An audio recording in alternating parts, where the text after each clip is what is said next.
Hello, our truth warriors. Today's guest has 43 years as a police officer in two countries and two major cities. He is an advocate for the rights and freedom of the people, as well as helping law enforcement understand their roles and boundaries. From the group known as Police on Guard for Thee, I am very pleased to welcome the legendary Len Faul.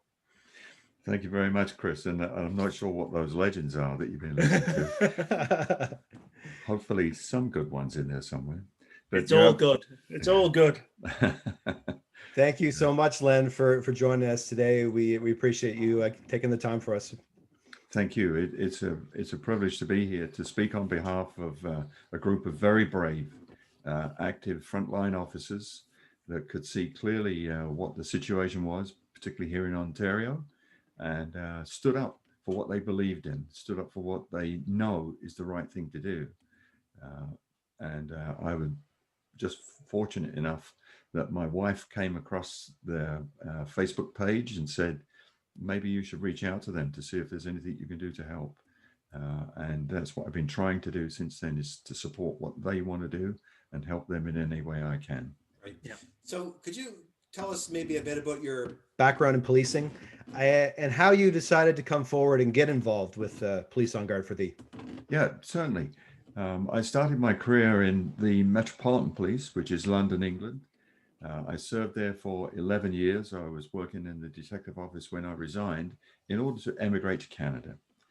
On emigrating, I joined the Toronto Police Service here in Ontario, and I spent just over the next 32 years with Toronto. I retired as an inspector, as a senior officer, just over 10 years ago now. Seems like yesterday. And during the course of that career, I've worked in some amazing places. I've been involved in international projects. I've been involved in coast-to-coast projects and have a lot of investigative experience. But I also worked in our professional standards. Other people have probably heard of that as internal affairs. I've worked in training, and I spent my last 5 years in one of the best units I've ever worked in, called traffic services. I had several centers of excellence in that unit, and I learned an awful lot from those officers that were doing a really tough job. Yeah. Now, how many members are there of Police on Guard for Thee now? And how many currently are serving officers that are reaching out to you? Well, I checked with our senior administrator today, and we have just over 48,000 members now. Wow.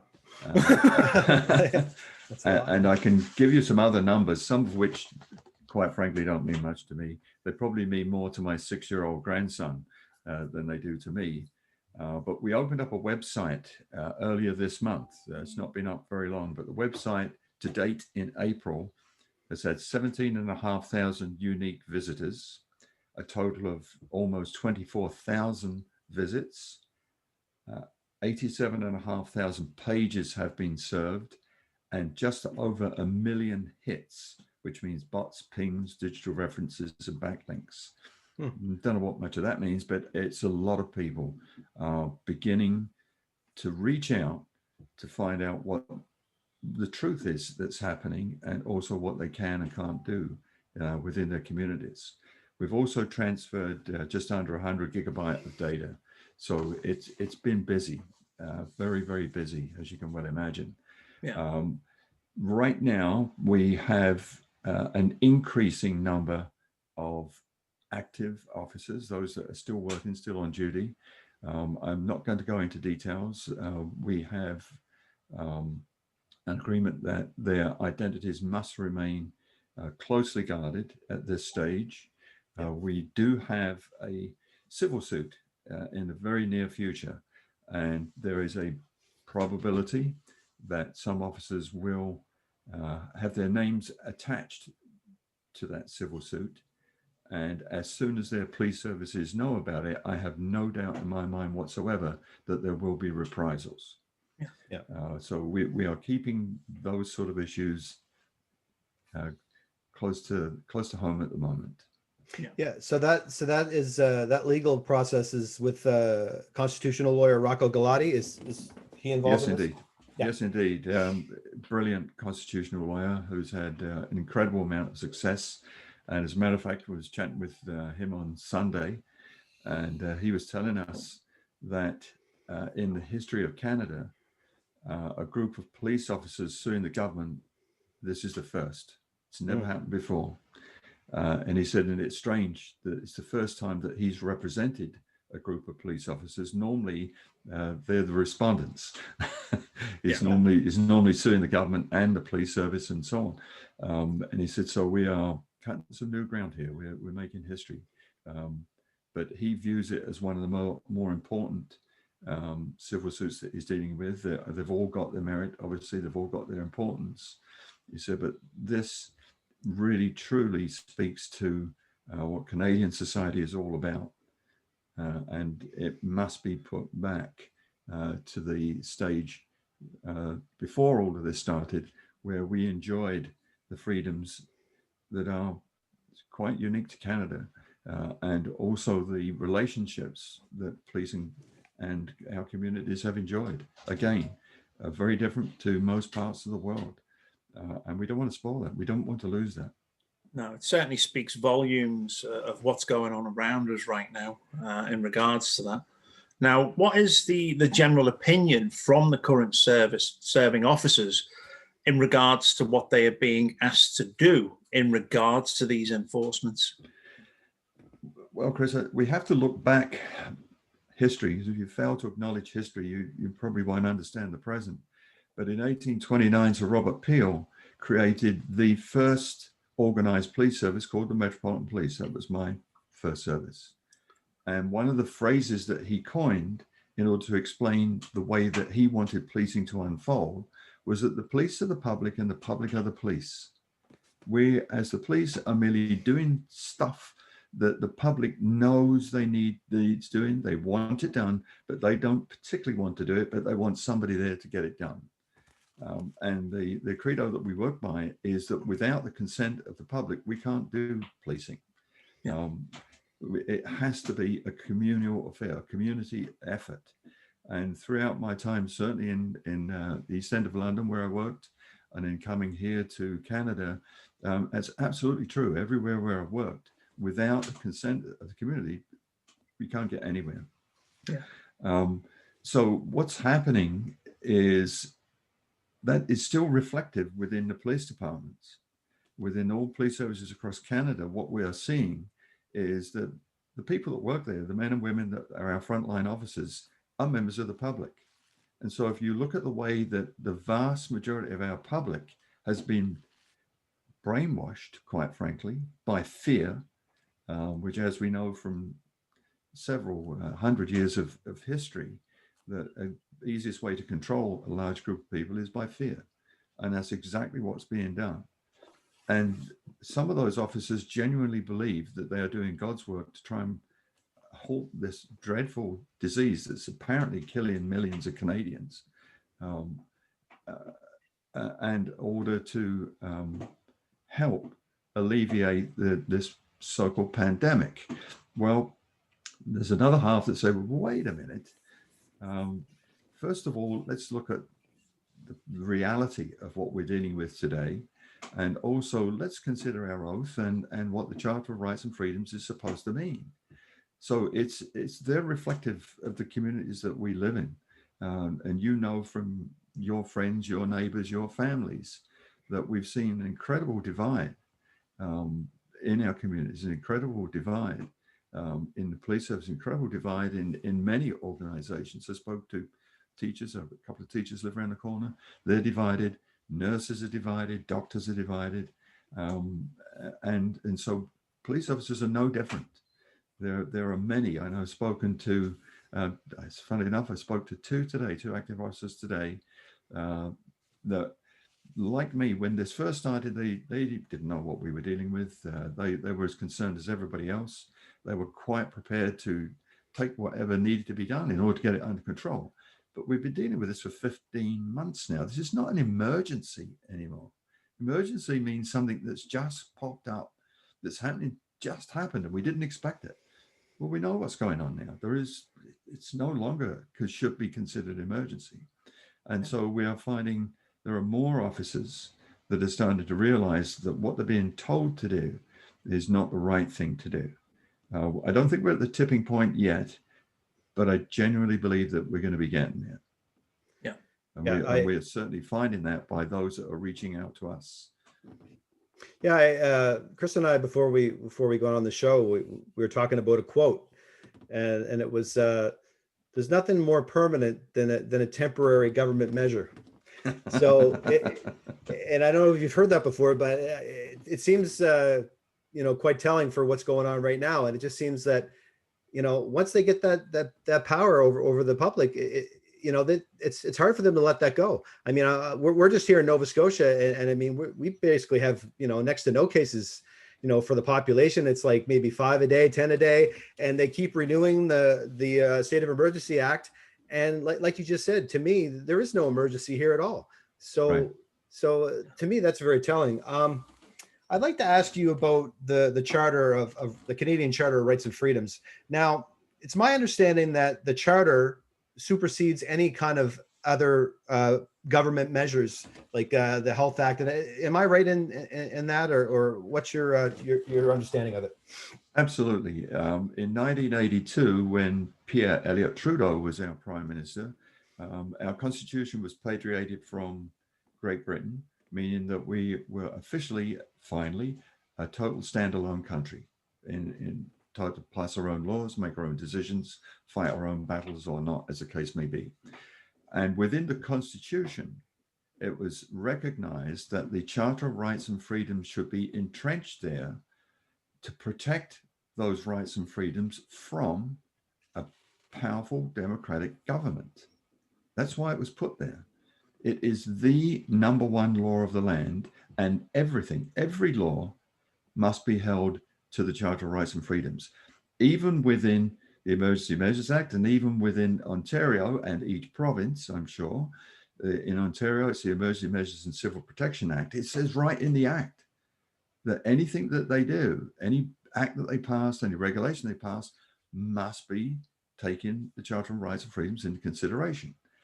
And one of the questions that you asked me about why did I get involved in this was because when this first started, we were asked if we would do some social distancing. We were asked not to gather in large numbers. We were asked to consider wearing masks when we went into stores and so on. And as I'm sure you're fully aware, being Canadian citizens, that our culture is incredibly compliant.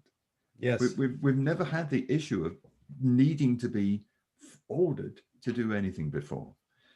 You ask a Canadian nicely, not only will they do it, but they'll apologize. Yeah, go along to get along. Yeah, absolutely. That's our culture. So when the regulations forcing us to do these things first came in, I thought, wait a minute, this doesn't make sense. So I had read the Emergency Measures and Civil Protection Act again. I hadn't read it many times before, and I'd had a lot of training in emergency management, a lot of training right up to the federal level. And I read the Reopening of Ontario Act, then I read the regulations, and immediately identified huge incongruities between the acts, the regulations, and our Charter of Rights and Freedoms. Basically, they ignored it. They ignored their own legislation, and they blatantly ignored the Charter of Rights and Freedoms. There were other options that they had. They could have raised an issue in the Parliament at the provincial level at Queen's Park, and discussed it within the House, and then taken a vote on whether to temporarily opt out the Charter of Rights and Freedoms. They could do that. Yeah. They chose not to because they know they would lose. Right. Yeah. So therefore, they just blatantly ignored it. That's it. And been pointed out to them time and time again, and they don't. I honestly think they don't care. I know, because in Canadian Charter of Rights and Freedoms, Fundamental Freedoms Section 2B states that we have the right of freedom of thought, belief, opinion, and expression, including the freedom of press and other media communications, similar to what we're doing here today.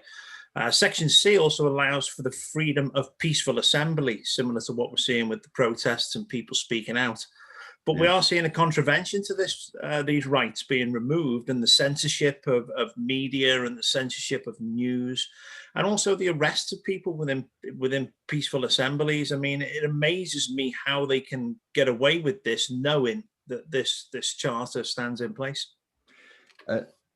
Absolutely, and they know they can get away with it. Let me just give you an example. Preston Manning, who's quite a well-known politician, he wrote a very detailed, very well thought out, very well researched letter to the Attorney General, saying these provinces are breaching the Charter of Rights and Freedoms. It's your job to look at this and to remind them of what they're doing. Basically, ignored him. Totally ignored him. So if you've got the AG that is prepared to ignore every citizen's rights in Canada, knowing full well that they're being breached, what chance have we got? No. That is why we have to go through the civil court process, and we will hold their feet to the fire. And I firmly believe in our court process. I had to work within it for over 32 years here in Canada. I firmly believe in it. And I firmly believe that at the end of the day, our Charter of Rights and Freedoms must be upheld. If not, we may just as well scrap it. Yeah. And go live elsewhere, because it won't be worth living here. So what is the timeline, Len, on this coming civil court action that you guys have taken? We are hoping that this will be the statement of intent will be served within the next few days. We then have to wait for the court to respond, to acknowledge it, to say it will be filed as of this specific date and time, and that's when we'll have a press release. Rocco, Mr. Galati will hold a press release explaining what we're doing. Yeah. So we're close. We're very close. He has been working unbelievable hours. He's been talking to experts across the globe, pulling in huge statements, lots of information, and doing an incredible job for us. Really has. No, that's it. We've been trying to get hold of Rocco for some time, haven't we, Johnny? Yes, we have. And, without any joy, we've been trying to get him on the show to come and have a talk to us about the laws and everything that's going on. Yeah. But yeah, we've not had any luck. Now, we've seen a lot of videos in the UK and in Canada as well as the US and different parts of the world where the police, in regards to the reaction of what's going on to this, going to people's houses, dragging them out, kicking doors in. Now, what can people do legally to defend themselves against the police who are using excessive force and brutality? Can self-defense be used in such a scenario, or to defend other people? The first thing that we're encouraging members of the public to do is to touch base with us. Check out our website, policeonguard.ca, where we have quite a substantial amount of information as to what the public's rights and freedoms are, and also some tactics as to how they can deal with officers when faced with this situation. So, for example, as you said about entering people's houses, this is Canada. Police don't go into people's houses unless they're invited without a warrant. And the chances of getting a warrant for any of this are pretty slim, let me tell you. Right. I was an investigator for a long time, and the chances of getting a criminal warrant, the banker's box is full of information that we had to have for a judge to go through and then make a decision on, was almost overwhelming at times. You also got to bear in mind that in each of these provinces, all we're dealing with is provincial law. The Criminal Code of Canada is a federal law. It's from coast to coast to coast. Yeah. Whereas these health measures, the emergency measures and the health measures, are strictly provincial. The only ones that are federal are the quarantine internment camps that the Prime Minister has set up across the country for Canadians that are coming home. Yeah. Other than that, it's provincial law you're dealing with. That's similar to Highway Traffic Act offences, to trespassing, to liquor license offences, and so on. Those are not offences that we normally rigorously and violently pursue. We've never done that. So to see that, it is quite frankly horrifying. So speaking of these internment camps and for these quarantine facilities, as they would probably call them, what is your take on? I know you've probably seen, like a lot of us have, when Chris Sky made that video when he came back to Toronto from abroad at the airport, and he declined the test and he declined the facility, and he walked away with the fine. And a lot. What are your thoughts on that? And actually kind of showing people what their rights actually are. Well, that's it in a nutshell. He did exactly what we had discussed, and it worked. And subsequent to that, there was another plane load came into Pearson Airport, and every single one on the plane did exactly the same. Yeah, they all did exactly the same and walked out. And there's nothing they can do. They cannot force you to have one of these PCR tests, and they're questionable at best. They can't force you. Yeah. They can invite you to take one, but they can't force you. Similarly with the quarantine camps. You're supposed to go to a quarantine camp. No, you're not supposed to. You are recommending that we go to a quarantine camp, but no, I don't have to. Right. And so the plane load of people walked out. There was only maybe 6 or 8 police officers there. They can't stop everybody. So they picked a few at random that they could stop, and they gave them tickets. Right. And I personally think that every one of those people should have lined up and waited to get their tickets, because as we know, the court system can't deal with them. No, and at some stage probably won't deal with them. And I think I'm pretty sure. Correct me if I'm wrong, but I don't think any of these tickets has been enforceable. I think they've all been thrown out when they go to court. Virtually all of them. Yeah, that's what I've heard. If they have been, they will be. The Crowns have withdrawn them by the bucket load. Yeah. And there's reasons for that. There are ordinary administrative reasons for that. Yeah. But also there are reasons when it comes to the right for a speedy trial in Canada. Yeah. Our court systems are slowed down because of all the other stupidity that's going on in relation to only so many people in a room and non-essential business and all this other stuff. So it's slowing the whole process down, slowing criminal trials down. It's slowing other trials down. So these, again, they're provincial offences. They're of lesser importance to the courts. So they're going to get backed up as well. But not only that, you have to wonder if they really want a trial. Because when it comes to a criminal trial, the standard of evidence is so much higher than it is in a civil trial.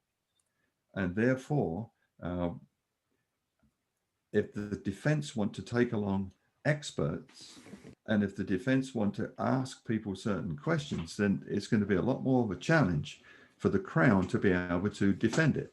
Yeah. So for example, we will come back to it, but we talk about some decisions that were made recently by our illustrious Premier, and I immediately put pen to paper, and some of the questions I would have had anybody that was stopped by the police to ask would include, at the end of it, you will need the holidays for the Premier, for the Health Officer of Ontario, for your Chief of Police, and for your immediate supervisor, because they will be subpoenaed to the Criminal Court to give evidence, to explain why they've got these Emergency Measures Acts in the first place, and why they're imposing these things that are contrary to the Charter of Rights and Freedoms. Yeah. Crowns don't want to do that. Right. They won't want to do that. Do you think? Yeah. Sorry, John. I was just going to say, based on that, I mean, do you think that they don't want to do that? The fear there of a case win becoming a precedent-setting case law? It will. For sure. Yeah. It will. And you're talking about case law, and I'm sure you'll come to it.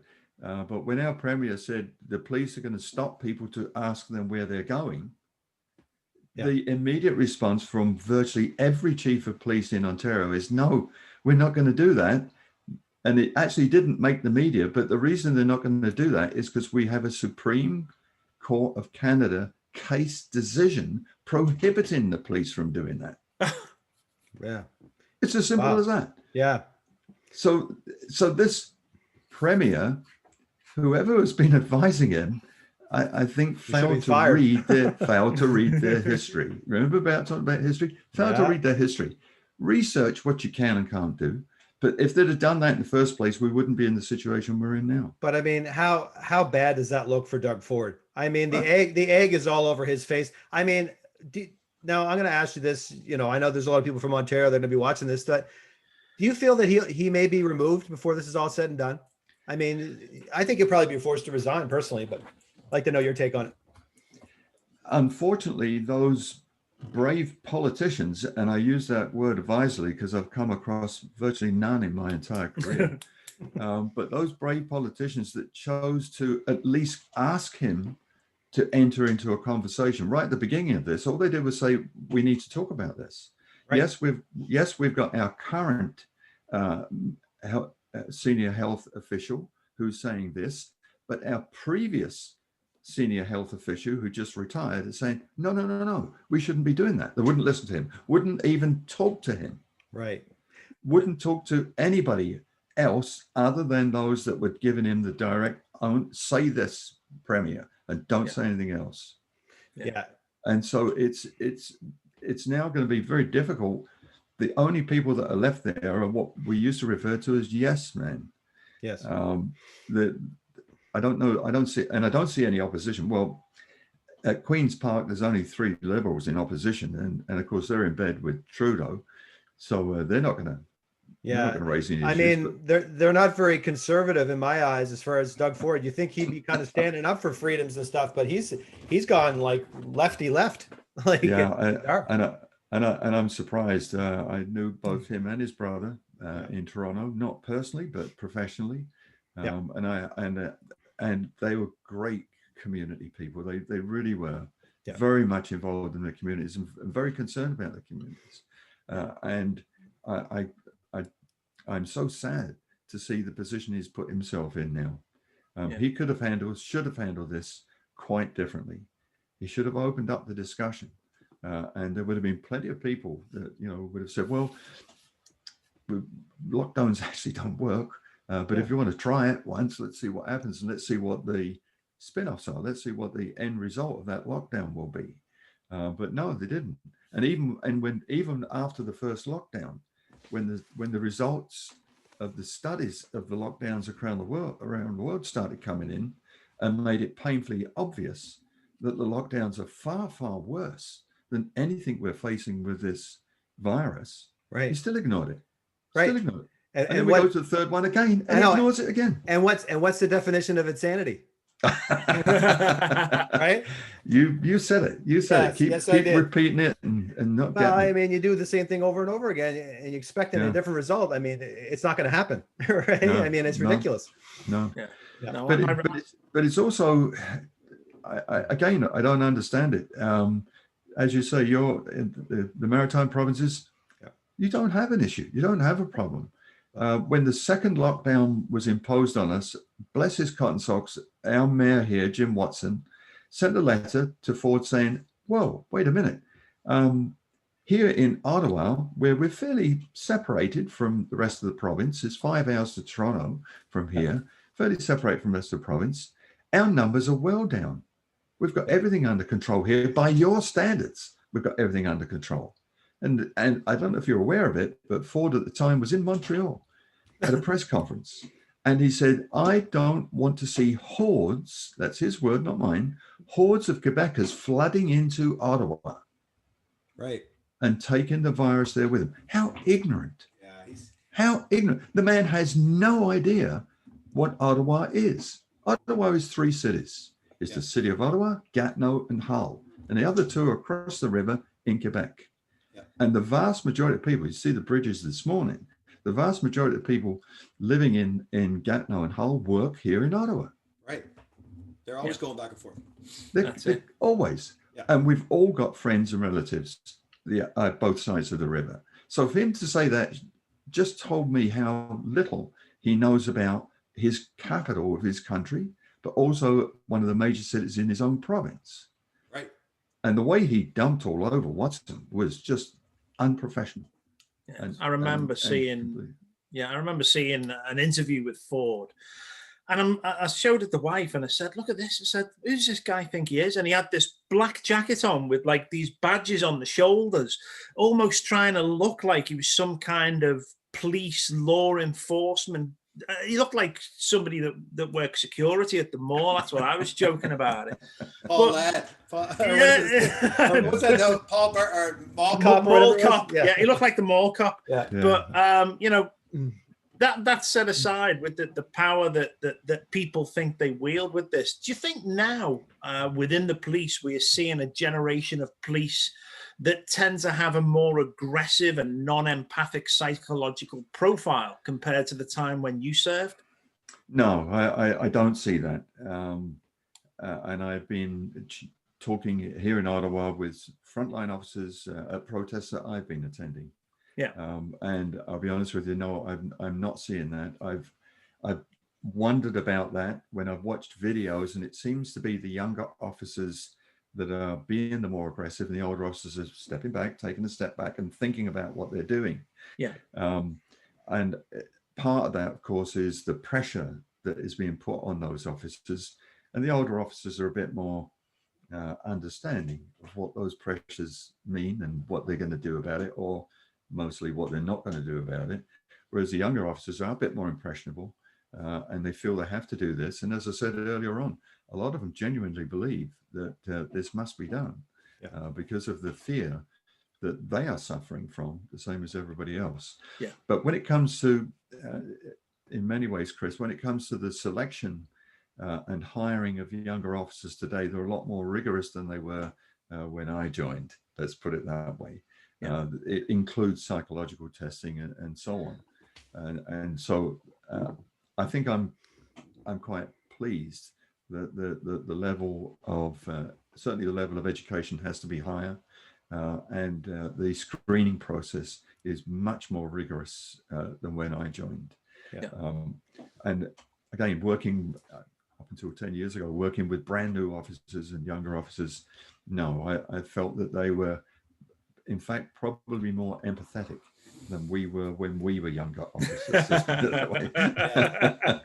But that all being said, though, Len, we've seen some pretty graphic video of some of the heavy-handed measures that police have handed down in some of the major cities like Montreal and Toronto regarding these lockdown protests. And so what would your advice be to some of these police officers that are dealing with these events? I know that you've talked about in previous podcasts about discretion. Maybe we could talk about that a little bit. Absolutely. It's funny, one of the things we were talking with Rocco about on Sunday, and he was again reminding us of the history of policing, starting in the UK and spreading to other Western countries. And the lowest form of a member of Her Majesty's government is a police constable. We're actually civil servants of the police. The way that we have reinterpreted that over the years is the term that we use is that we are independent agents of the Crown. What that means is we do have roles and responsibilities. Nobody can order any police officer to issue a ticket or arrest somebody. The only time that can happen is if a court has issued a warrant for somebody's arrest and that officer comes across that person, then they must comply with the court order. But if you're walking down the street and there's a protest in front of you and the sergeant says, get over there and arrest those three, the constables are perfectly entitled to say to them, what is it that you think they're doing wrong then, Sergeant? Because I don't see anything. I have to have my own probable grounds to believe they're committing an offense. And if you think they're seeing something, you think they're doing something, you have the same powers as me. You go over there and you deal with it. Yeah. And if it gets nasty, we'll back you up. But you're the one that's going to take the front on this. I'll tell you how telling this is. There's a police service just north of Toronto where one of the unit commanders, the superintendent or inspector, I'm not sure which rank, actually went on to parade. And this is where the officers start their shift at the beginning of their tour of duty. And they are assigned their different details. So-and-so is going on the scout car, you're walking, you've got the bicycle or whatever. They're given their details. He went on to the parade and he said, you may well have heard of police on guard. Take no notice of them. They're all radicals. What? Radicals. I don't know how many radicals normally retain the services of a constitutional lawyer, but he also reminded them that they're all responsible for their own actions. Whatever you do, you are personally responsible for your action. Now get out there and deal with this manner aggressively. And officers just don't have to do that. Not anywhere in Canada. They are all independent agents of the Crown. They can all make their own decisions.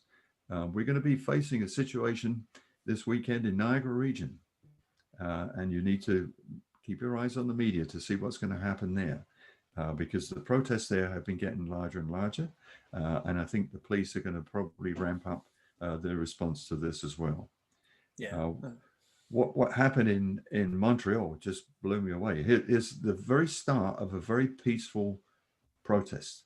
There's people there with their children, they're there with their grandparents, they're there with their friends and neighbors, and they're peacefully marching down the street. Suddenly they're confronted by riot police. There was no riot. Montreal police came out right out the gate with shields and helmets and batons and beating on people, and just unbelievable. One of the other hats that I wore when I was with the Toronto Police Services, I was a member of our public order unit. It started when we had the first G8 conference, and I got roped into it simply because I dealt with not dealt with them. I'd been part of the contingent sent to face riots in London, and we've had riots there, as you know. So I was able to pass on some words of wisdom and help with the training, and I also stayed with the unit. And the way that we're all trained, is that you have to be one level of aggression below the people that you're dealing with. So if the crowd are peaceful, you are ultra peaceful. If this crowd starts getting a little more testy, you can move it up a notch. And then if they start throwing house bricks and setting fire to things, then you will need some protective equipment because you want to go home alive at the end of the shift. But to come out like that, they are the aggressors. They are the ones that are causing the problems. They're the ones that are going to hurt their own community. But there again, that didn't just stop there. You saw what happened to the Rebel News. Yes, I was They going to bring aired that up. on I was. Yeah. They had no warrant. They tried to raid the boat. Yeah, that was pretty crazy too, eh? But there's a lot more to it than that. Dave got arrested. David Menzies got arrested. Right. For what? For what? Never told him what he was under arrest for. They then called the people that were left in the Airbnb and said, if you let us in and search the place, we'll let him go. That's extortion. Of course. That is straightforward extortion. That's unbelievable. So you've got assault, you've got unlawful confinement, you've got extortion, and a bunch of other stuff that goes along with it. So what's happened to those officers? Right. Nothing. But if I know Ezra Levant, he's going to do something about it, and I'm sure he's already in the process of suing them. Absolutely. Yeah. It shouldn't just be a lawsuit. Should be a criminal charge too. Yeah. It should be criminal charges. Absolutely. Yeah. But unfortunately, as we've been advising members of the public, when it comes to laying what we refer to as private information to lay a criminal charge, when it gets before the court, the Crown then has the power to take that case over. And of course, what would happen then, almost certainly, is they'd withdraw it. So the civil suit is the way to go. Make them hurt civilly. Yeah. And I'm sure we'll come back to that later on. Yeah. So, and what are people's rights though? Like, I mean, we talked to David Icke about this in a previous podcast with David, and he seems to think if, a lot of these police are going out of their way to harm people physically, that the citizens should have a right to make a citizen's arrest against that particular police officer. Well, what are your thoughts on that? Yeah. First of all, it's got to be a criminal offense that they're found committing, and that certainly would be one. But again, it's not going to go anywhere. There's not going to be anybody that's going to process that officer that's been arrested. The police service is certainly not going to do it. Right. And then when it gets before a court, the Crown's going to withdraw it. So it's interesting and mildly amusing, but it's of no value. Right.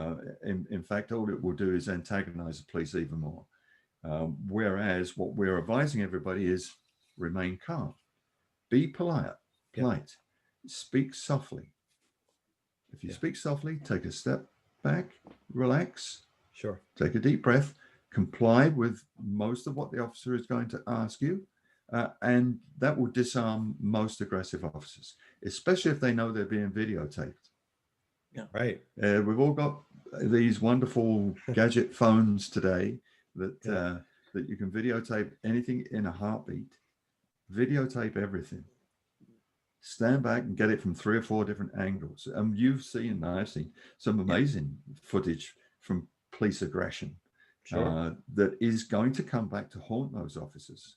Yeah, it will. It must come back. And it geez, must be dealt with. and Len, when we saw the footage from Rebel News, when they, I mean, can you imagine what would have happened if they didn't have the cameras there? It was seemed to be bad enough as it was with cameras on them. I mean, it was... Well, they seem to think they're untouchable.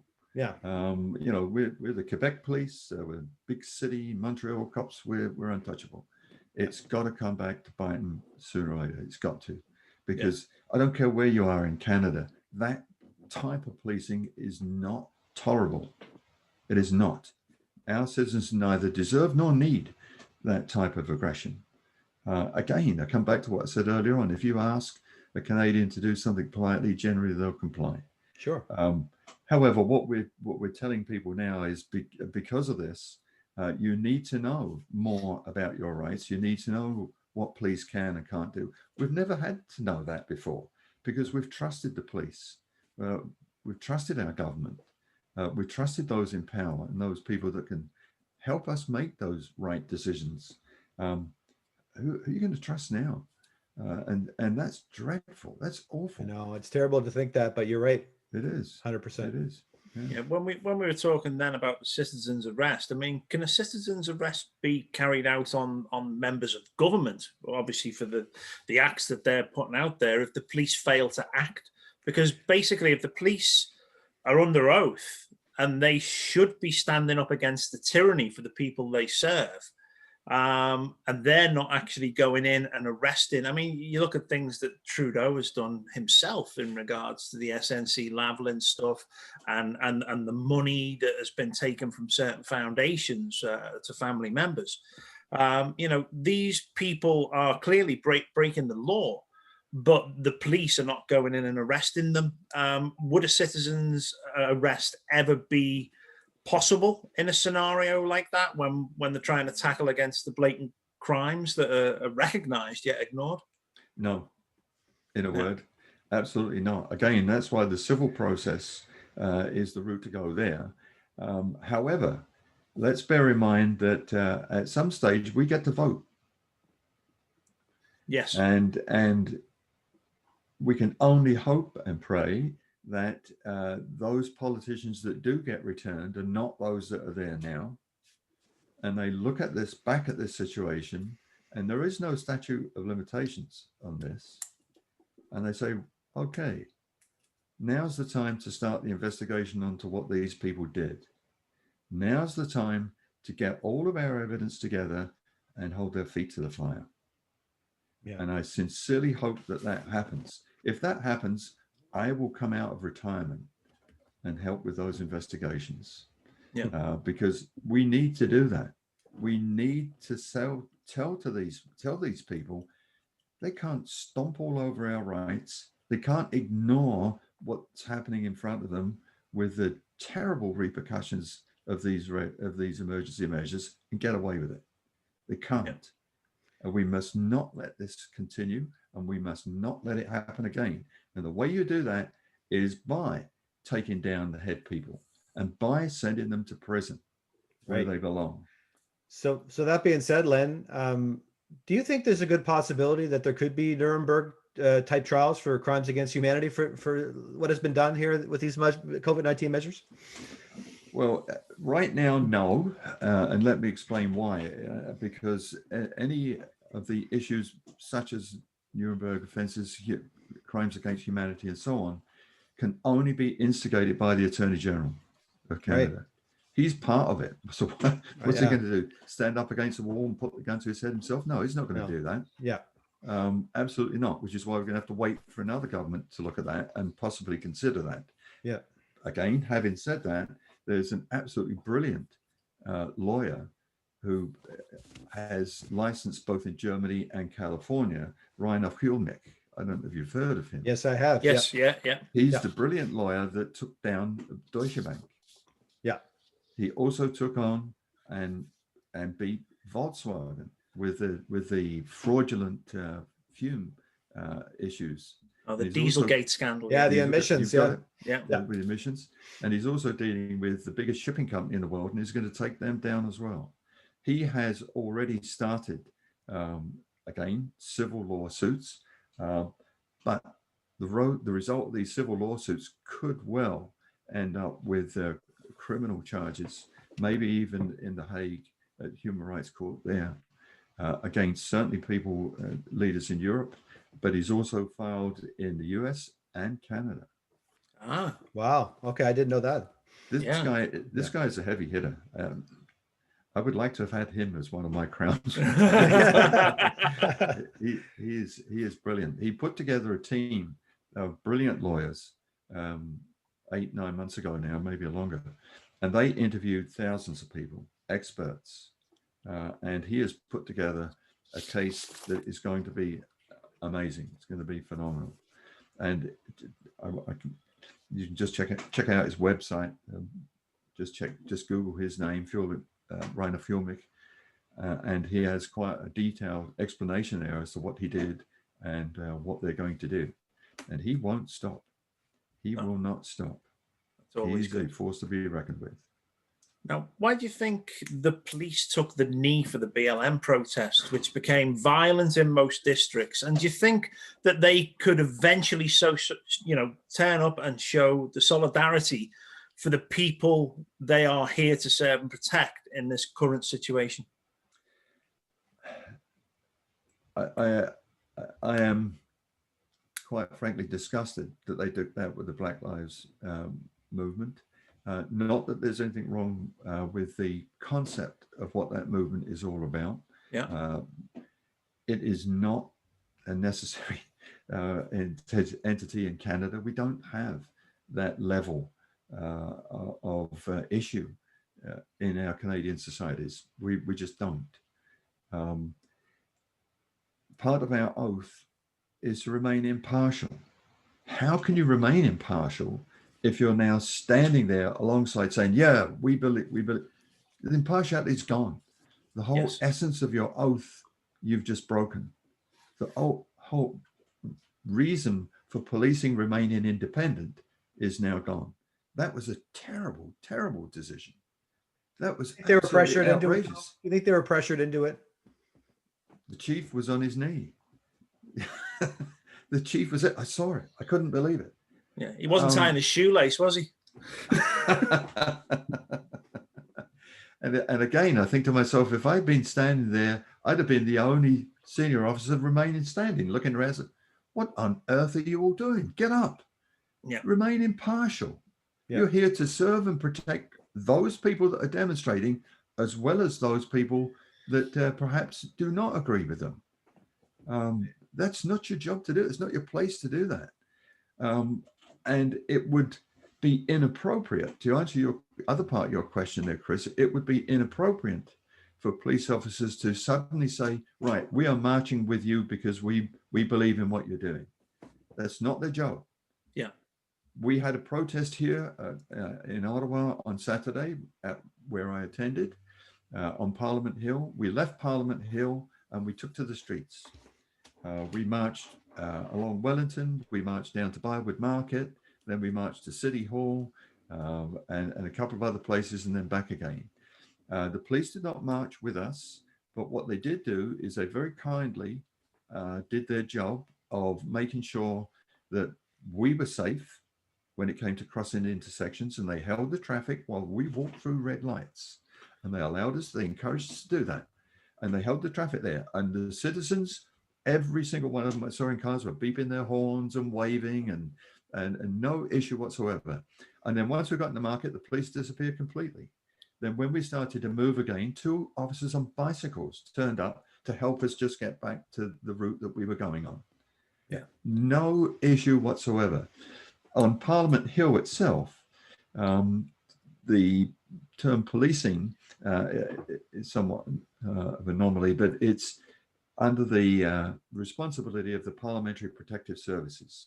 And they're not police officers. It is a government private security organization, but they're trained like police officers. They carry weapons like police officers. They look like police officers in uniform, carrying sidearms and mace and pepper spray and so on.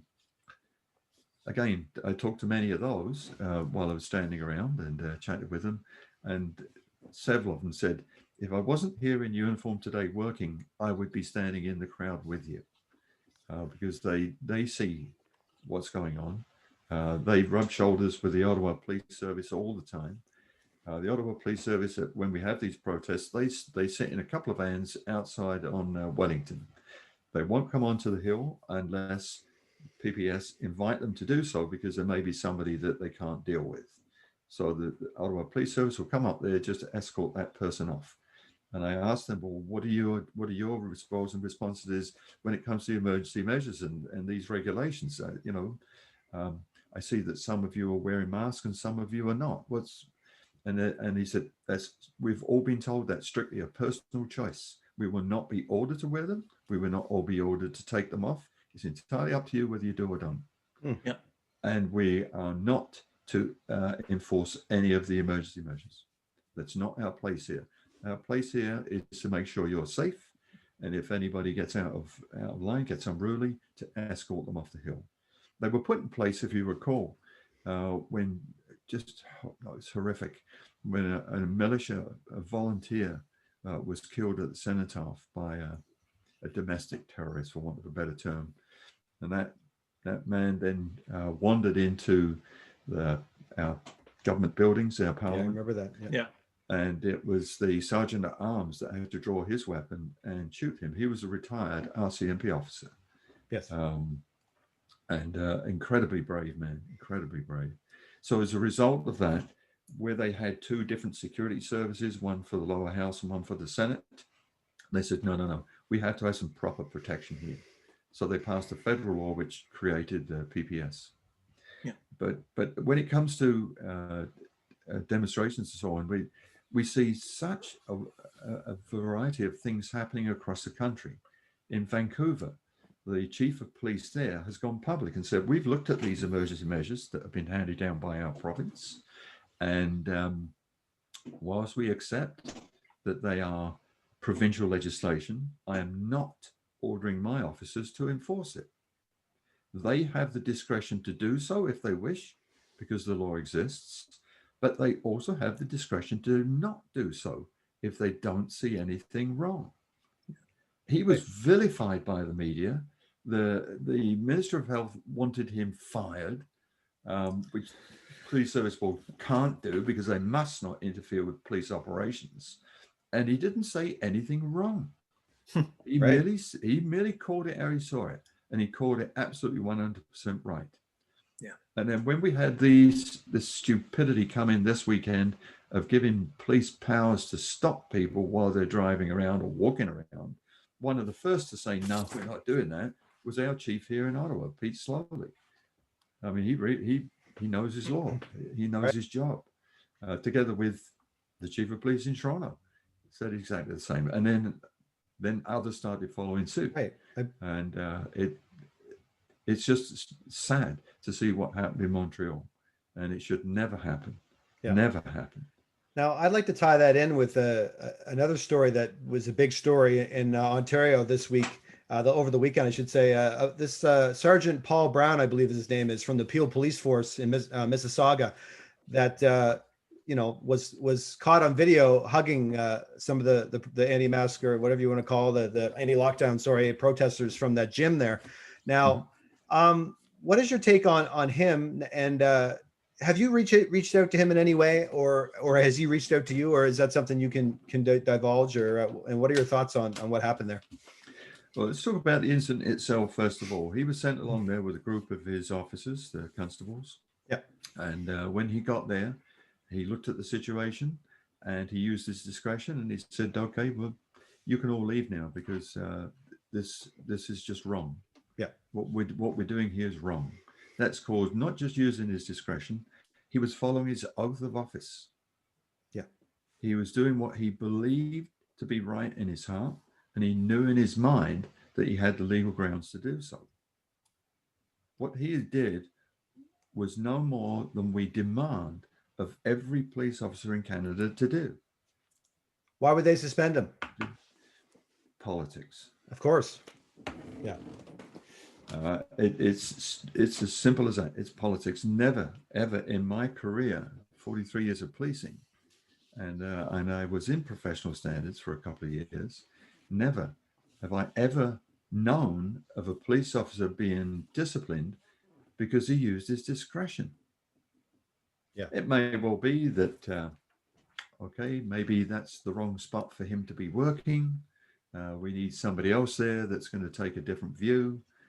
Maybe he should be over here working somewhere else and so on. I've seen those sort of results, but never where somebody is disciplined for Right. upholding their oath to serve and protect their community.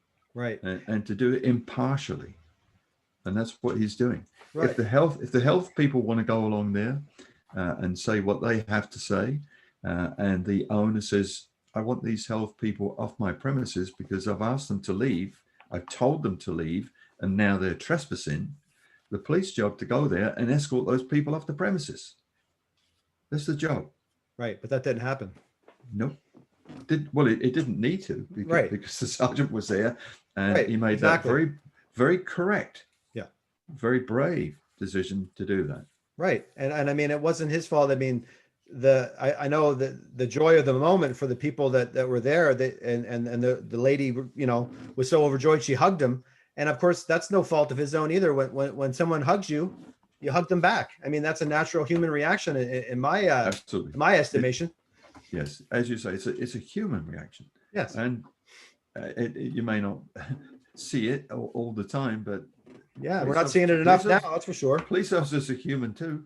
Of course, yeah, that's what I mean. Of course they are, but I mean, the image of that, it was just like, oh my God, it's so. Some people just freaked right out. It's like absolutely that is another incredibly good example of community-based policing, where it's reaching out to the public, and the public are reaching out to the police. Absolutely. And he's saying, no, there's nothing here. And the people are saying, thank you. Thank you for not intimidating us. Thank you for not arresting us. Thank you for not imposing outrageous fines that are never going to go to court anyway. And that is really good policing, really good. And I believe now there's sorry to interrupt you, but there's a petition for change.org to help out this officer. Do you know anything about that? Or? Oh yeah, we've all signed it. Yeah. And that's been circulated amongst our membership. And petitions, again, they're interesting and mildly amusing. But at the end of the day, the chief gets that, or his secretary gets that, said, Chief, we've got this petition here. I'll just hit the delete button. Thank you. He doesn't have to take any notice of it.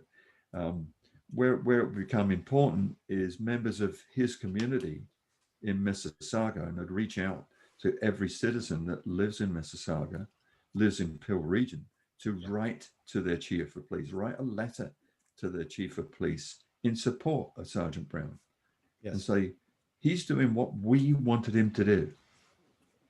He is acting the way we want him to act. We like the fact that he is engaged in community policing. And if he gets even a couple of thousand letters on his desk, that's somewhat of a presence when you've got that big pile of paper there that he has to look through, and his secretary has to look through and say, Chief, I got another one. It means something, and it will mean something to the chief as well. That this is his community reaching out to him saying, okay, you may want to think about what you're going to do with him, but he's doing what we want him to do. Yeah. So I would reach out to everybody in Peel region to do that.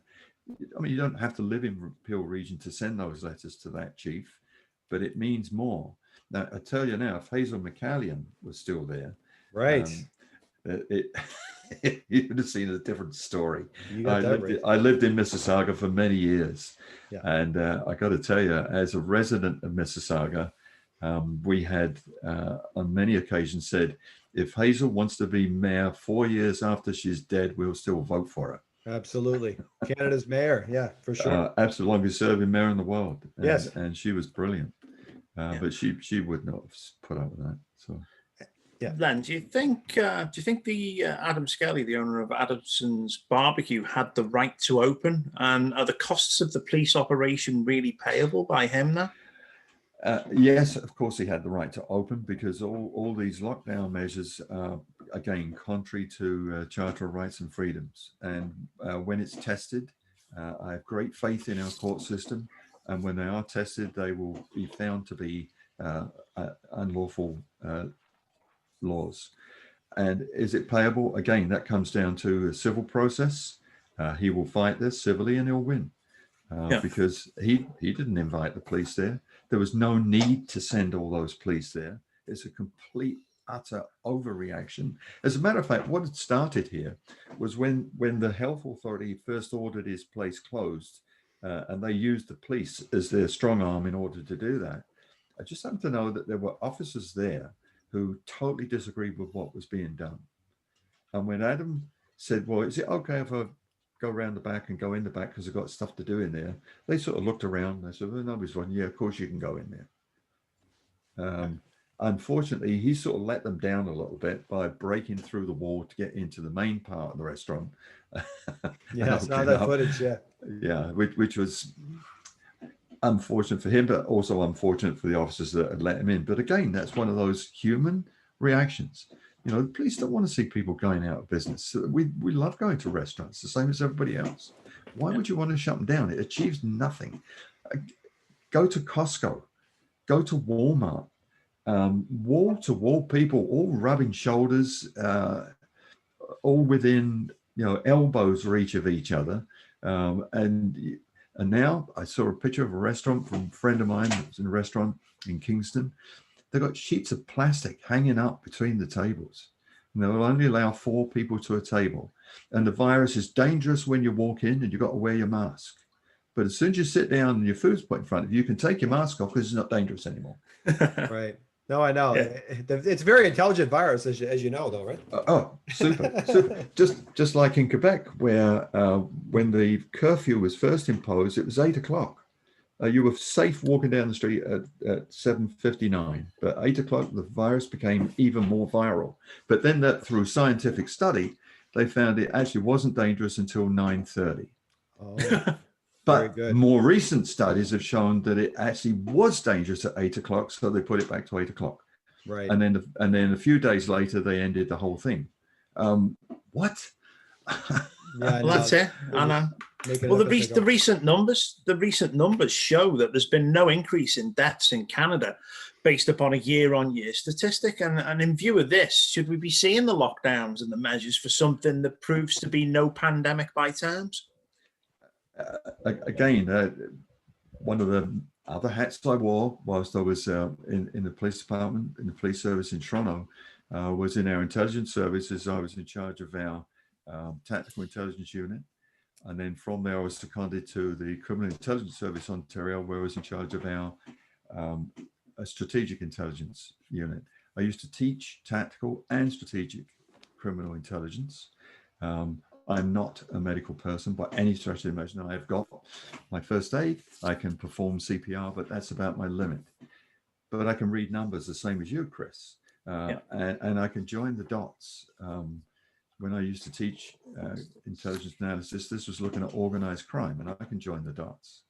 And again, I've looked at those numbers. I looked at them when all this first started and said, right, well, where are we going to see the peaks? Where are we going to see the deaths being reduced to 1 a day? And as soon as they're down to 1 a day, we're over it. But we weren't over it. The emergency measures got worse. And then, as you say, you get to the end of the year. These are government numbers that are being published. This is not Len drawing these numbers out of his hat. This is our federal government publishing these numbers. And if you look at each province that has done exactly the same, they publish the same numbers, they break it down into a bit more detail for us, we can clearly see that the numbers of deaths have not increased. That's not true. There's a minor increase but our population has had a minor increase. So Absolutely. where you see the line of the population going like this, the line of the deaths is parallel to it underneath. There's no big spike. There's no, we're overtaking the population. It doesn't exist. And also, certainly looking at the Ontario numbers, and it's very sad part of this, but those that were most susceptible, those at greatest risk, and those that did die were our senior citizens that had comorbidity issues. And we knew that a year ago. So what did our government do to prevent that? What did they do to mitigate those risks? What did they do for those people to try and save their lives? Right. Not much. We knew how bad long-term care homes were. We knew how appallingly run they were, how terrible they were in relation to the resources they had in them. And what did the government do? Nothing. Yeah. Nothing. Could we talk about the untold costs of these lockdowns, like the mental health aspect? I mean, there's just so many of them. I mean, like you said, the people that maybe aren't getting their treatments or they miss their scans. I mean, it's quite a different array of costs that we've all had to pay for this. It's horrendous. There are, again, sufficient studies now to show that the states in the US that locked down compared to those that didn't, same case numbers, same death numbers. Yeah. In Canada, we had studies done here. University of Calgary did studies here. Lockdown achieved nothing.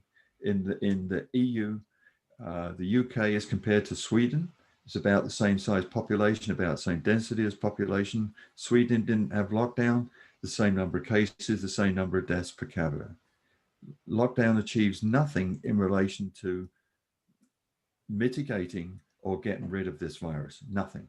What has it done though? It has been suggested that before you ever do this again, you have to do a cost-benefit analysis, and costs not in terms of just financial, but costs in terms of humanity. Yeah. We have seen a lot more suicides. We have seen a lot more domestic violence. We have seen a lot more breakdown of families, divided friendships, divided communities, the division between police and their community. It's been horrific. And all of these studies have been borne out by just my own personal observations. My next door but two neighbor, she's retired. She has 2 blockages in her arteries. She went along to hospital just a week or so ago to have the procedure to put stents in. She was turned away because somebody in the hospital had tested positive. So they shut the place down. We pray that they will get it open again before anything serious happens to her. At the protest on Saturday, I just happened to be talking with some other people, and a gentleman came up to me and said, "I recognize you from Police on Guard." I said, "Yeah." He said, "I work in ICU in Ottawa General, and I'm frustrated and I'm angry and I don't know what to do about it." So I said, "Well, what's your issue?" He said, "Well, the hospital are lying about the number of people in our ICUs." Yeah. He said, "I work there. I know how many people in there and I know why they're there." He said, "We've had an unprecedented number of attempt suicides." We saw a report from CHEO, Children's Emergency Hospital of Eastern Ontario, from CHEO. They published a report saying they are seeing an unprecedented number of babies and young children with head injuries. This is terrifying. This is because of the situations of people being unemployed, businesses going bankrupt. The fallout from these lockdowns is horrific compared to what we're seeing with this pandemic. And I'm praying that members of the public will start to see this themselves soon. I keep asking people, anybody who will talk to me, and I'll ask you too, have you had COVID? Have either of you guys had COVID? No, certainly not. No. Have any members of your family had COVID? No, Oh, no, they haven't. Have any of your friends had COVID? Nope. no, don't know anybody. No. Do you know anybody that knows anybody that No. had COVID? I supposedly know a person that knows somebody in Ontario that has supposedly had it. They were told that they had it anyway. But yeah, Yeah. but yeah, you're right. And whether and again, whether they had it or not, who knows? Exactly. That's it. So it's horrific what they are doing to our communities. It's horrific what they're doing to each and every one of us. We don't want to live in a totalitarian state. That's why we're here in Canada. We love the freedom. We love the ability to go from province to province unfettered. We don't need to carry identification if we don't want to. As a driver of a vehicle, you have to. That's the law. But nobody else does. And when I'm walking down the street, I don't have to. If I want to get on an aeroplane, going internationally, I have to identify myself with a passport. I accept that. But if I want to get on a bus, if I want to go to the theater, if I want to go to a restaurant, I don't have to identify myself. Right. I don't have to leave my name, telephone number in a register at the restaurant just simply because I eaten there. I don't have to do that. And it's outrageous what is being done. And there's so many restaurants that are doing that. They won't even let you in if you don't register. Absolutely. Yeah. Absolutely. But as you probably noticed, certainly Chris will notice that Michael Caine has a similar accent to me, and he's been eating in a lot of restaurants over the last little while here in Ottawa. So, so speaking of you were just saying traveling from province to province. Now, I noticed on the Wire today that there was talk. Jagmeet Singh has wrote a letter to Prime Minister Trudeau about invoking the Federal Emergency Measures Act that used to be called the War Measures Act. Now, what are your thoughts on this? Like, this could really open up a whole other can of worms and give the federal government these really untold powers. I mean, that are usually only used for war. So, what are your thoughts on that? absolutely. Well, again, as I mentioned earlier, the what's happened in the maritime provinces, what's happened in Quebec from time to time, and now what's happening in Ontario is illegal. You cannot shut the borders to Canadian citizens. There is no power to do so. It is illegal. The only time that can be done is when War Measures Act, as it used to be called, emergency measures as it now is called, is invoked by the federal government. They can't do that unless they have a discussion in the House and it is voted on and agreed to. You think that'll happen? No. What will happen is Trudeau, in his infinite wisdom, will do it by ordering council. He will he will just ignore what the law tells him he has to do. He's done that already, so why shouldn't he keep doing it? And if he does that, I think perhaps then we'll see an even greater backlash from the public. I really do, because then he will probably have to try and bring in the military. We don't have a very big military, by the way. I don't know if you noticed. It's pathetically small, sadly. And there's a million roads crossing all of our borders. They're never, ever going to be able to put soldiers at every checkpoint. The last time that it happened, as you're aware, was 1970 when Pat declared War Measures Act to deal with the FLQ. Yes. It has to be a very short-lived term. It has to be for a very specific purpose and a very narrowly focused area. And we're contrary to what our leaders might be telling us. We are not at war with this virus. It just happens to be here. Yeah. There have been viruses before. There's going to be viruses again. Yeah. But you know what, Len? I think a lot of people would support it. I think a lot of people support what Trudeau's doing. They think that he's doing a great job. And you know what? I think people genuinely, a lot of them say that they want freedom, but I don't think a lot of them do. I think they like the being controlled by the government in a lot of, especially now they're being coddled and, oh, we're doing the best we can. And what is he to do? And all the cases. So I don't know. I hope you're right. But I mean, I think if they get a hold of this and they do this Emergency Measures Act federally, God knows, I mean, heaven help us. I mean, that's just my opinion, but. Yeah. I mean, what do you think, Len, about the police receiving military equipment like the MRAP armored vehicles? There are certainly units within major police services that have to deal with sometimes quite terrifying situations where there might be explosive devices, where they're faced with armed criminals, gangsters. And again, I mentioned this earlier, what I want those officers to do is to go home alive at the end of their shift. And if that means they have to meet firepower with something that can stop that firepower, then those things are essential. You wouldn't put a construction worker on a construction site without a hard hat and boots and protective glasses and gloves and so on. So you wouldn't want to put police officers into a situation where they're facing heavily armed gunmen without the ability to protect themselves. Yeah. So there is some validity to that, but again, it's got to be incredibly carefully used. It's got to be strictly controlled, and people have to again be held accountable for the use of such equipment and such tactics. Yeah. We don't want to see that type of equipment turning up at a peaceful demonstration, Right? Because Yes. it's absolutely outrageous to think that you're going to need that when all you're faced with is Ma and Pa with the kids and grandparents coming out to say, I don't like what my government's doing to me right now. Yeah. So hopefully you won't see that. There's the one, I think, saving grace of what I saw in Toronto, even though the officers were being very aggressive and unnecessarily aggressive initially with the protesters. They weren't there with helmets and shields and all that sort of stuff.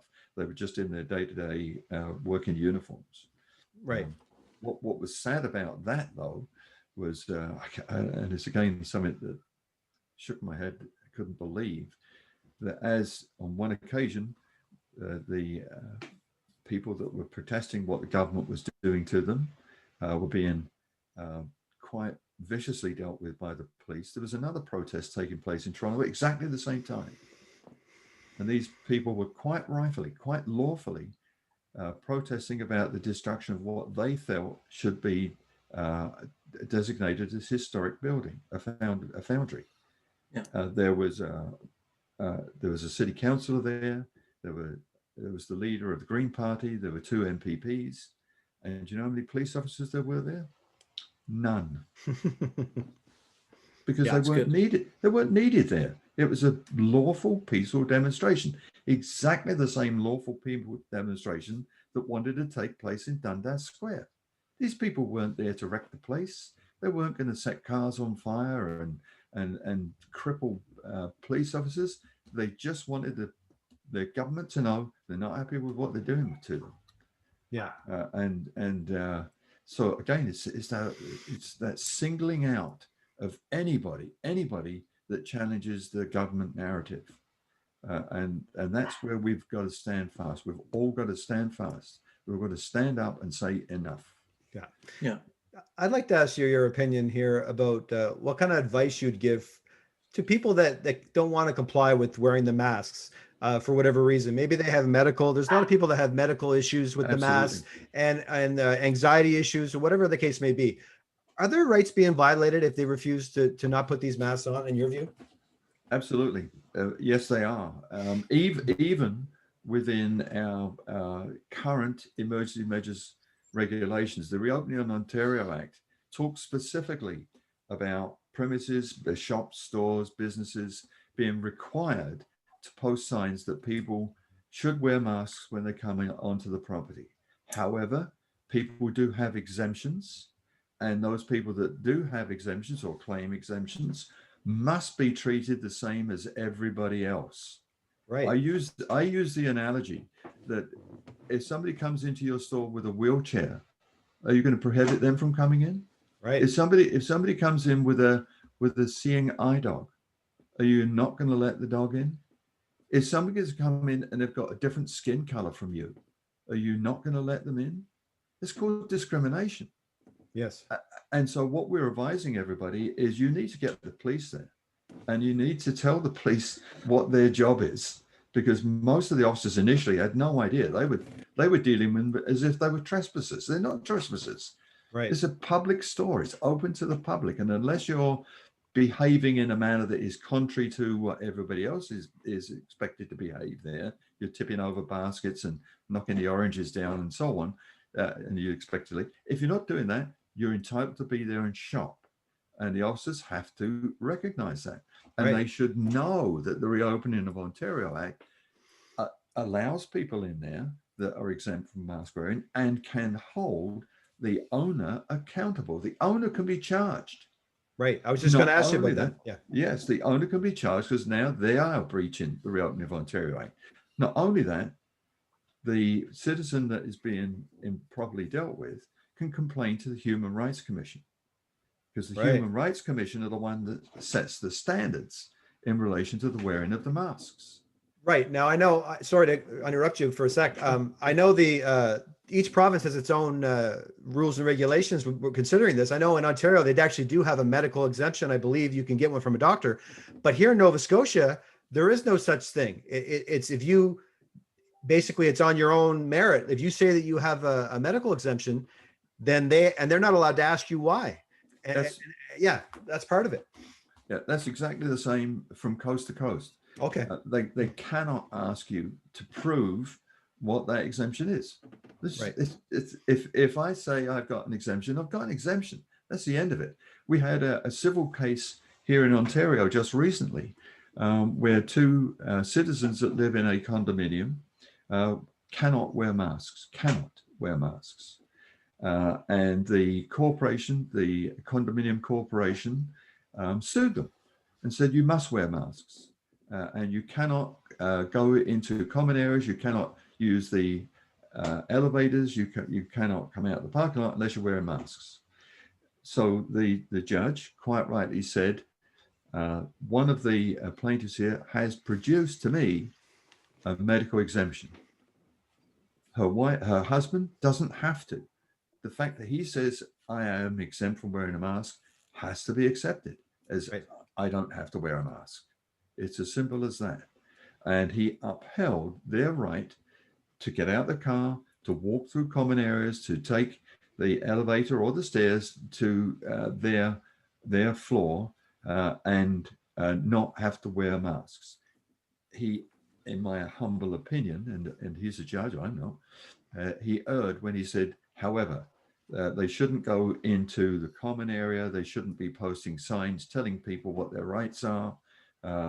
And they shouldn't be deviating from the direct route from where they park their car to their flat and back. I think he was wrong there, but he's the judge. That's his decision. So he partially supported them, but clearly explained that, if somebody says they've got an exemption, that's it. They've got an exemption. Now, this should apply to employers as well, should it not? Absolutely. It must, and it's unfortunate that we are experiencing that in some of our police services now. I know of officers that long before this ever came across us could not wear masks. When we had the G20 in Toronto, we all had gas mask training. I'd already gone through this in the militia years ago and so on, but we had it again.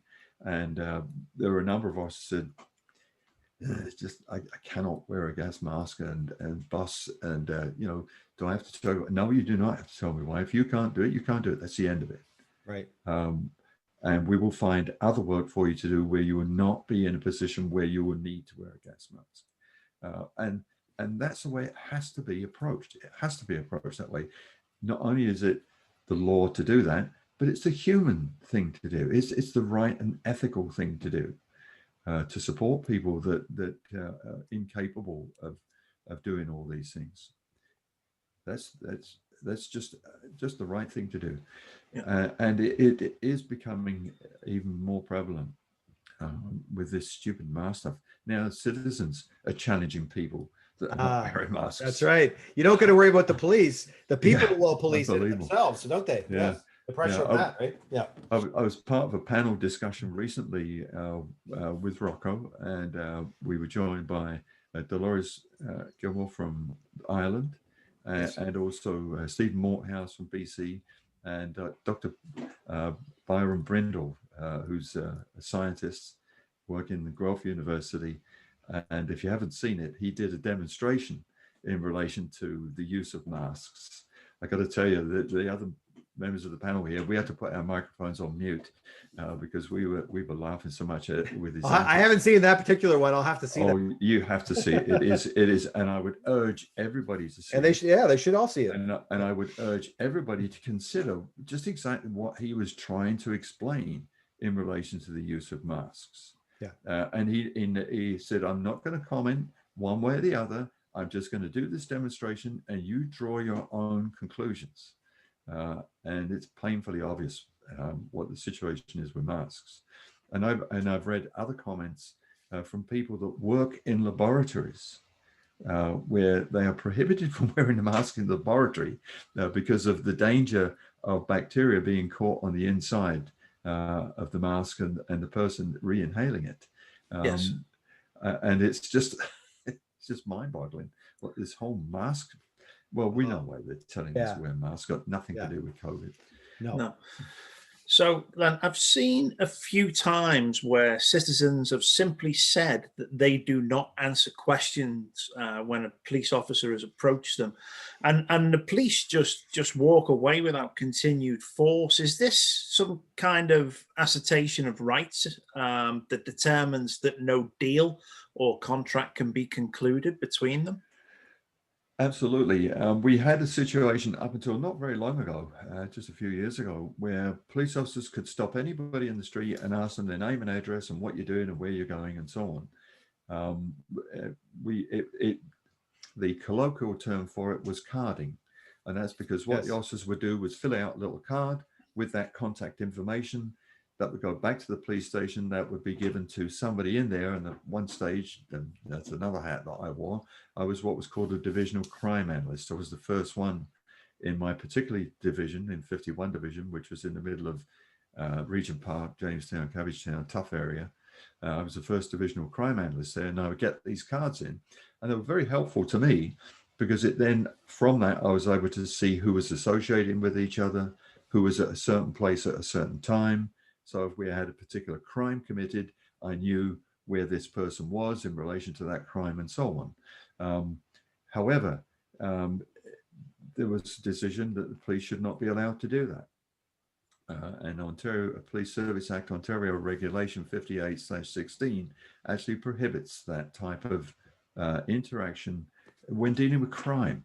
And again, I keep using that word crime because all these health measures are not crimes. They're just provincial statutes. That's all. So the police officer can approach somebody if they are investigating a specific crime. There's just been a bank robbery around the corner and we're looking for two guys. One of them's wearing a blue shirt and he has challenged follicles. And the other one is wearing a brownish jacket and they're both not young people. We might stop you and talk to you and ask you who you are and where you're going and what you're doing. Because we've got probable grounds to think that you might be involved in a crime. Right. Without those probable grounds, they've got no right to demand from anything from you. I can ask you, police can ask you. And if you say, not talking to you, the officer actually has to give you something akin to a business card to say, we had this interaction. This is in Ontario anyway. Give you this information. Here's my name, here's my badge number, here's where I work, and here's the date, time, and place that we had this interaction. Thank you. Bye now. Now, does that apply to the RCMP as well? I'm not sure. I would imagine it does.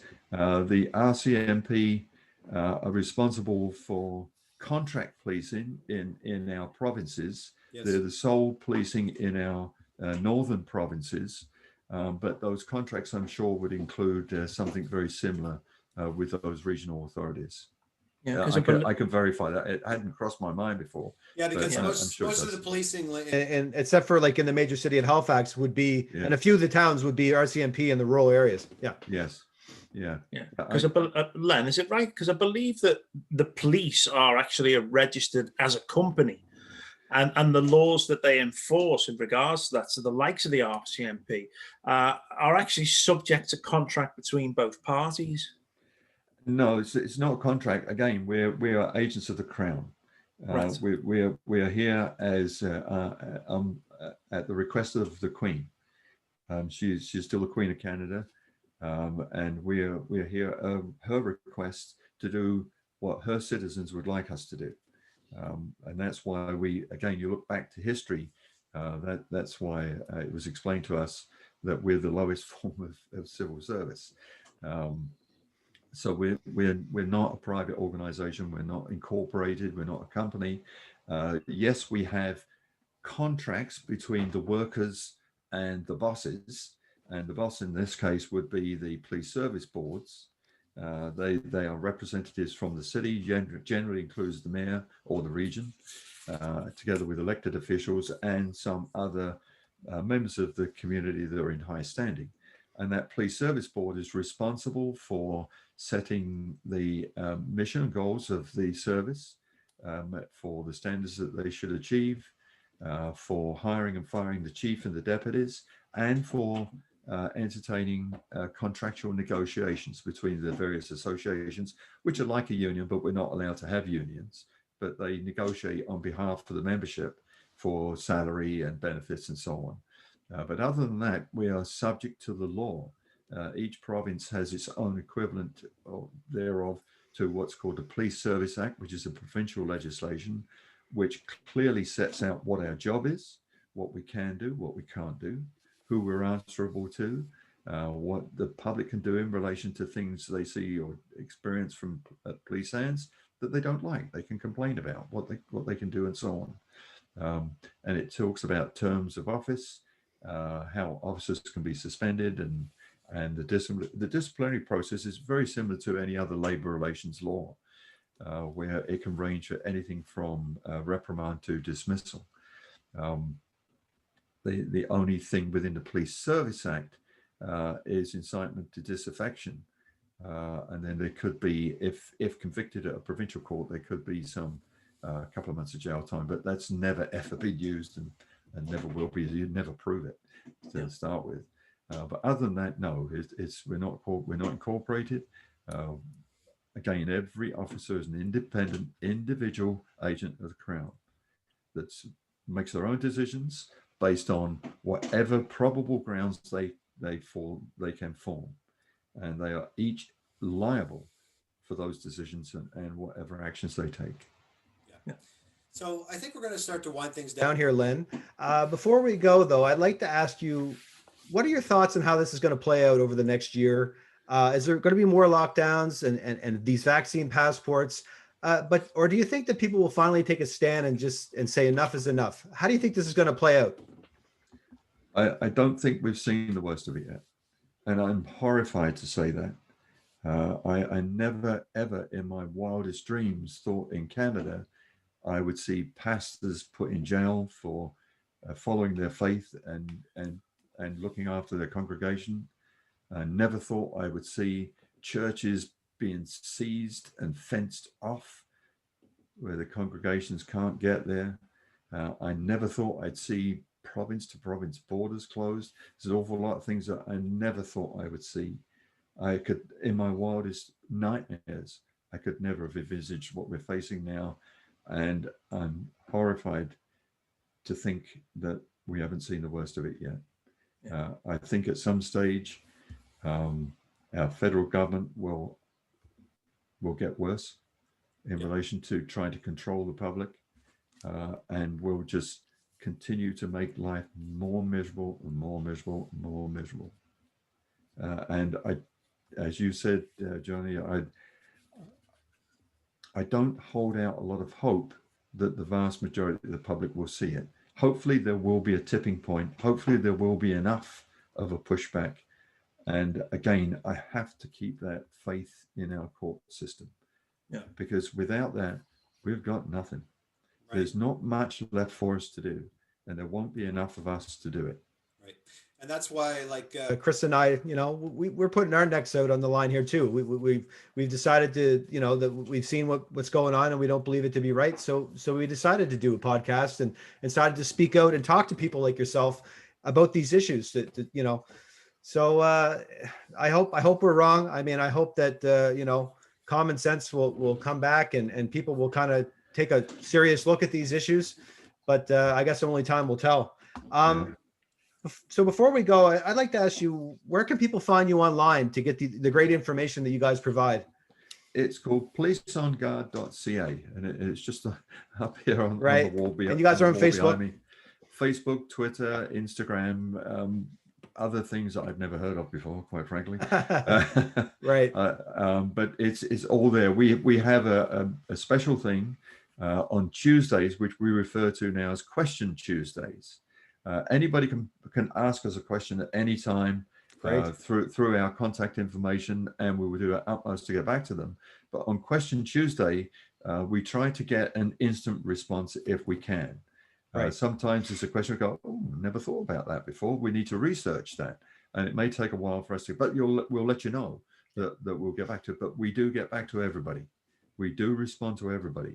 We have an amazing administrative team that are working diligently, more hours than you can shake a stick at, quite frankly. They are dedicated to what they're doing, and they're very, very good at what they're doing. And we're here to help. We want to help frontline officers realize the jeopardy that they place themselves in, and try to guide them as to what they can and can't do, what they should and shouldn't do. But also members of the public. And as I said earlier, we've never had to do this before. It's tragic that we now have to tell the public, this is what you should do when you're dealing with a police officer. This is how to talk to a police officer. This is how to respond. This is what not to do.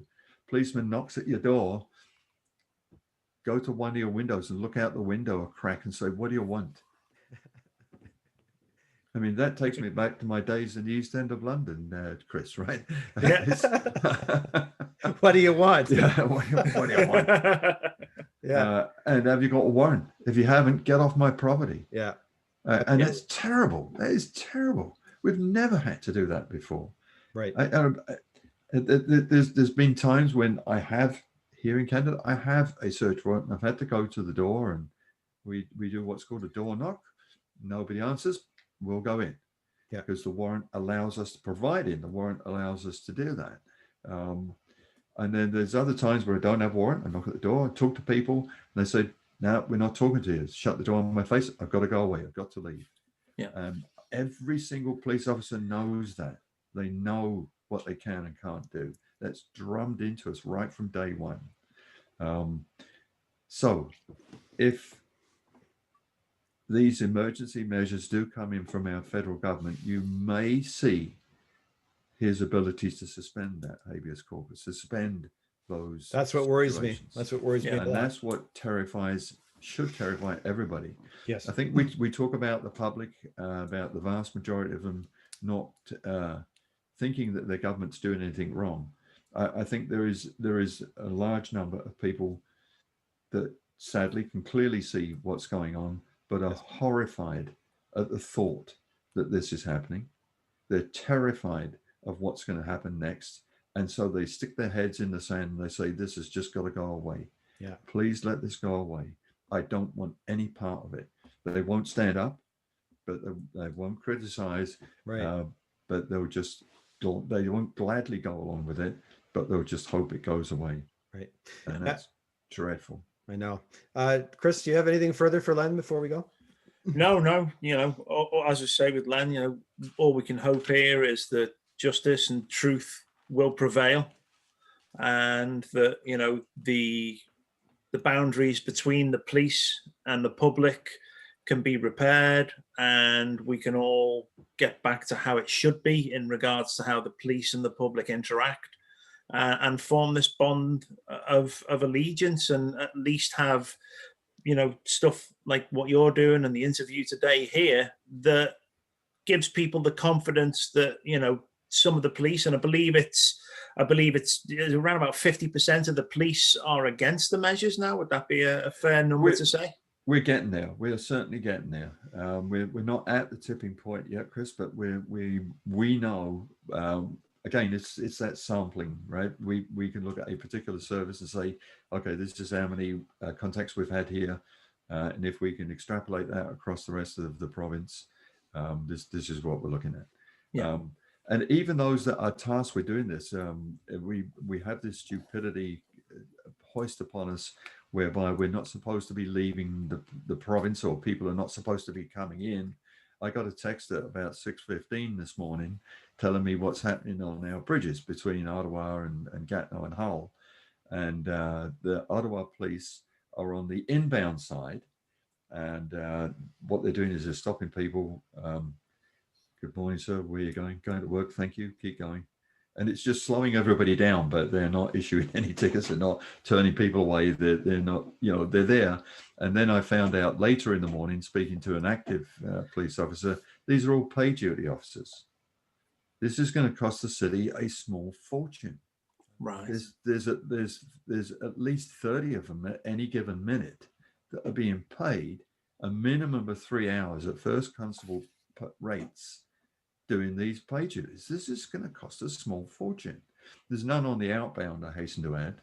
And the Gatineau police and the SQ don't have the authority on their side of the bridge, because this is a provincial legislation, which is why the federal government may feel they can invoke emergency measures and put on both sides of the bridges. That's probably what they're thinking now. But the police, they're there because they're getting paid a lot of money to be there. But other than that, they really don't want to be there. They don't want to do this. Yeah. But that's here in Ottawa. We've had very, very good relationship with the Ottawa police throughout this. It's areas like Toronto, like Alma, like Montreal, where it's going to take years to get back the sort of relationship that we had struggled to get for years. And I talked to people in Toronto that had the highest regard for police, that have had no interaction with them at all, that now hate the police simply because what they've seen them doing. Not that it's been done to them personally, but they see what they're doing. They say, this is not the way our police should be behaving. Yeah. So it's no, we're not over this yet. Len, have you had a message now? If we put this video out and there's going to be police officers in most areas of Canada and the UK watching this, and you had a message, one very important message to leave those police officers with at this time, what would you say to them? It's really simple. Yeah, you have the greatest power of anybody. You got a greater power than the Prime Minister, than the Chief, than the Premiers. It's the power of discretion, and I keep harping on this, and I'll continue to harp on it. You have the power to say, I don't see anything wrong. That's your discretion. That's what Sergeant Brown did in Mississauga, Peel Regional Police Officer. You can do exactly the same. And if every police officer did that, what are the governments going to do? Call in the army? There isn't enough soldiers in Canada to deal with all of this. There's 28,000, probably more now than when I resigned. There were 28,000 police officers in Ontario.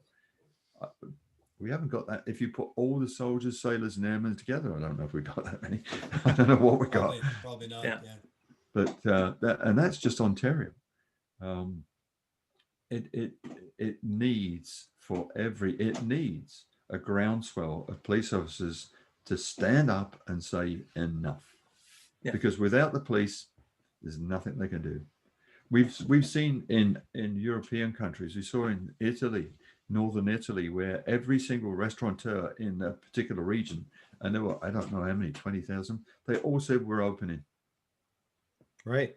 And the government basically said, well, there's nothing we can do about that. So they capitulated. Yeah. We have seen in Austria, where the lockdown measures there, if you can believe it, are even worse than ours. We've got family in Austria. It's dreadful what's happening there.